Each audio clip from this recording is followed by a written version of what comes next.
Малешнет вести. Претседателската фотелја на Матерничарски во Беровскиот совет ставена на тест. Негово разрешување побараа советниците од ВМРО ДПМН, но гласот што им недостасуваше за да ја става точката на дневен ред на последната седница на советот го добија од координаторот на советничката група од СДСМ Антонио Двојаковски, па по новиот распоред на силите 8:7 во корист на владеачката партија, седницата беше прекината.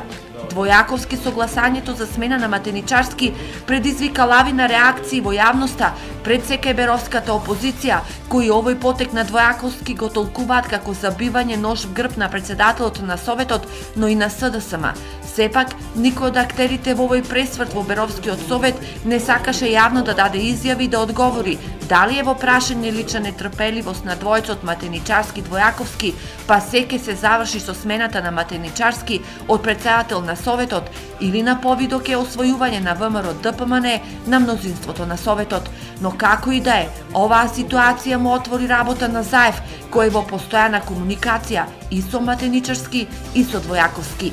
Инаку подолго време во Беровската чаршија се зборуваше за силен притисок од власта врз советниците од СДСМ за да падне мнозинството на советот, што го имаше опозицијата, но никој не веруваше дека ќе попушти Двојаковски, кој беше долгогодишен претседател на СДСМ Берово, кандидат за градоначелник и за пратеник од оваа партија.